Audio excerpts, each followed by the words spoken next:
ያስቀመጠውን የማይረሳ ጌታ ካንቺ ጋራ ነው። በኑሮ አዘቅት ውስጥ ወድቀሽ ይሆናል። በጭንቀት ታፈነሽ ይሆናል። ዙሪያው ገደል ሆኖብሽ ይሆናል። ሁሉም ቤት ግን ጩኸት አለ።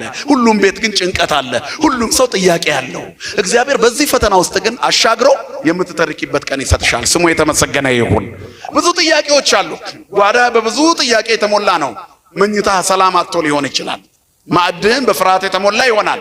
የሥራ ቦታህም ላይ ብዙ ፍርሃትና ጭንቀት አለ። ሰማዩ ድፍን ብሎብሃል። ምናልባትም ምድር አስጨናቂ ሆናብሃለች። ዙሪያው ገደል ሆኗል። እግዚአብሔር ግን ካንተ ጋራ ነው። የትም ብትወርቅ ለእግዚአብሔር ምድር በምላ ዓለምን ይወኩሎ ሙላ የነበሩ ውስቴታ ዳዊት እግዚአብሔር ምድርና ሞላው የእርሱ ናት። ዓለምና በውስጡ ያለው ሁሉ ስትታሰር ካንተ ጋራ ነው። ዮናስ በአሳ አንበሪ ሆድ ውስጥ ተኝቶ ማን ከሱ ጋራ ነበረ? እግዚአብሔር። የትም ኑር እግዚአብሔር ካንተ ጋር ይሆናል። በእስር ቤት ያለው ጠጅ አሳላፊና እንጀራም ያቀርበው መሶብ ተሸክሞ ያቀርበው ሰው ህልም አዩ። እስር ቤት ውስጥ ታስረው ሚፈታልን አጣን አሉት።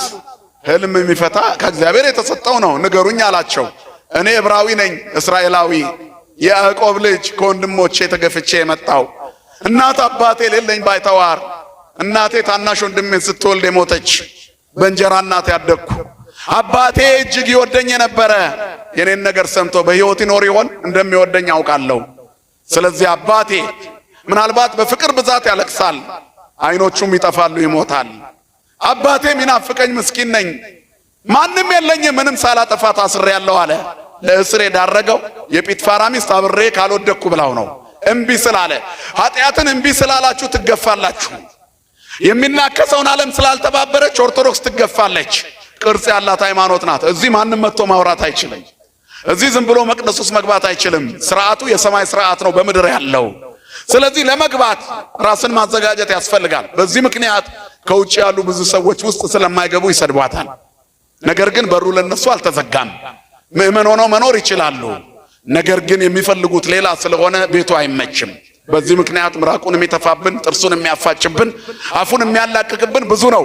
ተሻግረን ግን እንኖራለን። ክብርና ምስጋና ለአምላካችን ለእግዚአብሔር ይሁን። የሚሰድቡን ስድብ በእኛ ላይ ያርፋል፣ ነገር ግን ሳይጎዳን ያልፋል። ማን ስላለ ከኛ ጋራ? የመቅደሱ ጉልላት ክርስቶስ ነው። እውነት ለመናገር ክርስቶስን በትክክል የምትገልጥ እንደ ኦርቶዶክስ ያለች የክርስቲያን ሃይማኖት የለችም። እነሱም ያውቁታል እኮ ሌሎችም ያውቁታል።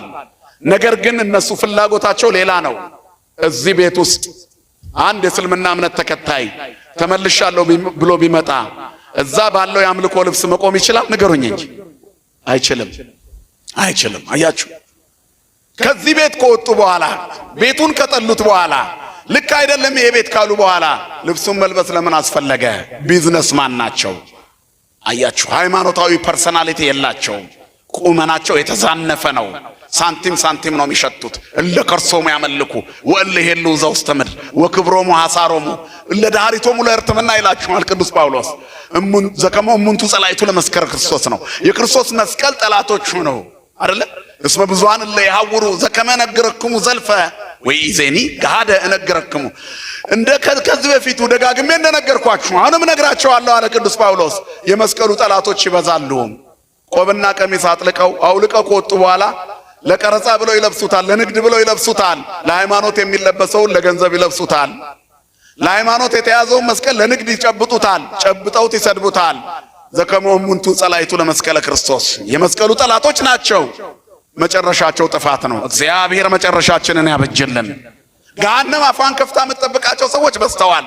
ከነሱ ጋር አትተባበሩ። ለጊዜው ሊያምሩ ይችላሉ።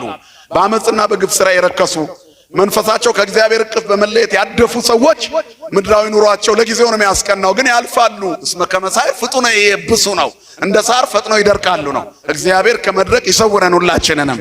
ለጊዜው ነው ያማሩት የያዕቆብ ልጆች። ለአባታቸው ነክረው ላኩለት። ወደ መቃብር እያለቀስኩ ሄዳለሁ ልጄን አውሬ በልቶብኛል አለ። ግን የበሉት እነሱ ናቸው። አያችሁ፣ ዛሬም ክርስቶስን የምንበላው እኛ ነን ኃጢአተኞቹ፣ የሰቀልነውም እኛ ነን። በመብላታችን መድኃኒት ይሆነናል። ስሙ የተመሰገነ ይሁን። ሩሩህ አባት መድኃኔዓለም ክርስቶስ ከዚህ ሁሉ ከሆነ በኋላ እስር ቤት ውስጥ ሆኖ ቁጭ ብሎ ነበረ። ታማኝ ስለሆነ ቀድማ ባሏ ፊት አልቅሳ ወደ እስር ቤት አስወረወረችው። የፈርዖን ጃንደረባ ቤት አገልጋዮቹ ህልም አዩ። ሚፈታልን አጣን አሉ። ምን አያችሁ? አይ እኔ እንጀራ በዛው ወይንም እንጀራ የሚያቀርበው ሰው መሶብ ይዤ ነበረ በንጉሱ ፊት ድሮ እንደምሰራው መሶቡን ይዤ ቆምኩ። መጀመሪያ የጠጅ አሳላፊው ተናገረ። እኔ ጠጅ አሳላፊ ነበርኩኝ። በንጉሱ ጽዋ ልክ እንደ ድሮ ተመልሼ ቆሜ ስቀዳ በሕልሜ ያየሁ አለ። አንተ እድለኛ ነህ፣ ትሄዳለህ፣ በንጉሱ ጽዋ ላይ እንደገና ትቀዳለህ፣ ይቅርታ ተደርጎልህ ትገባለህ። በአሕዛብ መሪነት እስር ቤት የገባ ሰው ተመልሶ ክብሩን ማግኘት አይገኝም። ከብዙ አንድ ነው የሚገኘው። ባለ ታሪክ ነው ይሄ ሰው። አንዴ ከወጣ በኋላ ስሙን የሚያጠፋና የሱን ቦታ የሚፈልግ ኮንኖ የሚሰቅለው የሚገድለው ይበዛል።